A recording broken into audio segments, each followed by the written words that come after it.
चलनी के चालल दुल्हा सुप के झटकारल जी। कैसे कैसे अइला दुल्हा पापा के पसंद जी। कैसे कैसे अइला दुल्हा चाचा के पसंद जी। छोलनी के दागल दुल्हा मुहवा झूलासल जी।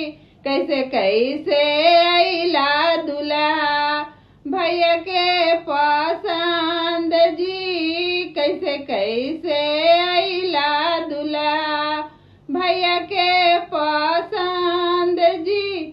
लकड़ी काटे ते दुल्हा परवा में ठेल जी। कैसे कैसे अइला दुल्हा।